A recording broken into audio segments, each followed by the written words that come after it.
Want another question? Okay, No, but listen, you asked me about this. I don't want to. I'm not here basically to soak up all your prejudices. I'm here to answer a few questions about Mabo. Okay. Hey pals, if you're interested in supporting the work that I'm doing here, you might want to head on over to Patreon and check out what I've got going on there. Thanks!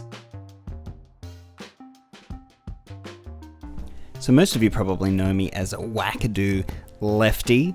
However, I do have a soft spot for former Australian Labor Prime Minister Paul Keating. His scathing wit. You wouldn't trust this mob with a jam jar full of 5-cent bits. His wonderful retorts. Why won't you call an early election? The answer is, mate, because I want to do you slowly. I want to do you slowly. And his really grounded conception of the reason that he got into politics. All of those things I really hold dear and make me really appreciate and admire the man.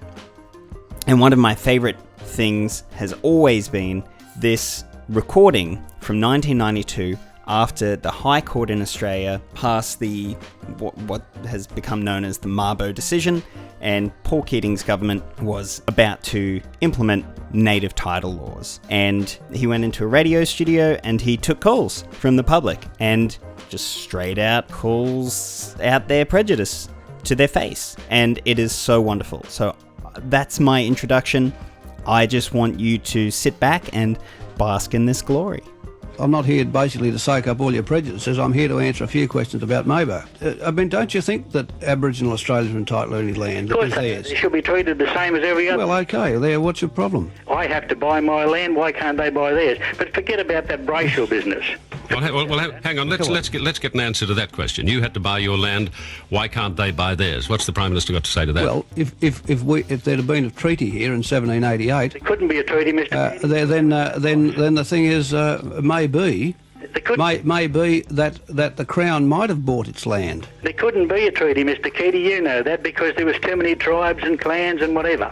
Oh, thank you for your anthropological advice. Well, that's in history. I'm not only talking from history. Right now, I think you're talking prejudice mostly, aren't you? if you're talking a little bit, That's what you're really talking. You don't want to see Aboriginal Australians have any right to the land, Well, and it grates on you that they have a decision here, which is a decision in justice, which you then want to focus on crazy land claims that have nothing to do with it to try and diminish its standing. That's what you're about. Well, I'm not making the claims Aboriginals are. Just a very broad question is, Mr. Keating, is why does your government see the Aboriginal people as a much more equal people than the average white Australian? We don't. We see them as equal.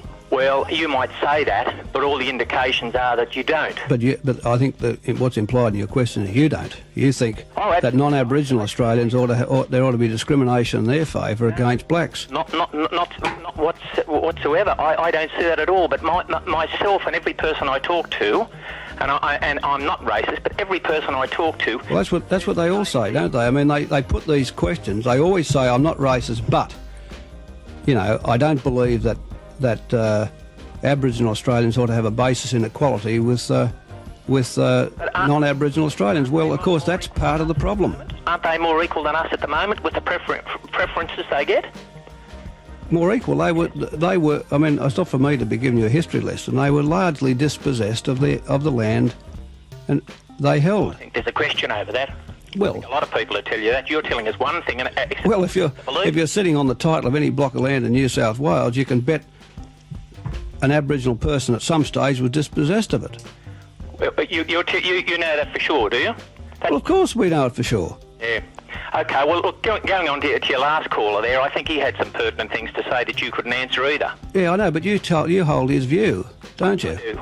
Eh? Of course I do. Oh, no, of course you do. But, Well, what is that? Let's clarify the view. What is the view? The question in general, I mean, is with regard to just the whole Aboriginal question, is why does the average white Australian feel that he's prejudiced against?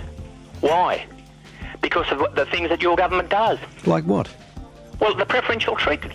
But you're challenging the High Court decision, are you? You're saying the High Court's got this all wrong. No, I'm not saying that at all. I wouldn't know who was on the High Court.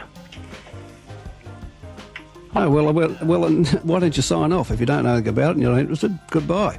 Yeah, well, that's your... No, I mean, you can't challenge these things and then say, I don't know about them. Yes, I'd just like to say I'm of white descent. I think I've been lucky to be born here. We've got good education and everything. The history of our country can't be changed. And, you know, like, we've got good opportunities for education and everything, as have those of black descent. And wouldn't it be good, you know, when we're all older, if we could all look around and say that we got what we've got through hard work, not through court cases? Yeah, well, the point you're making there is what? You don't believe the Aboriginal people will get what they've got through hard work? No, it's not that at all. It's just that, isn't it time that we just looked forward rather than the Aboriginals going for this? Well, could I just say, the thing to look forward to is a country which is in its soul at peace with itself, that's not prospering at and including the dispossession of another people. And that's the point of the High Court decision. That's the point of the reference I just read about the dispossession and injustice. I mean, we are a unique country now. This is a multicultural country. It's changed enormously since the war. It has tremendous opportunities. It's an island continent. We're the only nation in the world that has a continent to itself. We don't share a border with anybody. We're located in the fastest growing part of the world. We have the natural protection of the sea. There's great opportunities here. But to go forward together as a people means we have to go forward together on terms on which we all agree. And to have the original inhabitants not agreeing, saying that they were dispossessed and largely disadvantaged, means we will never do that completely.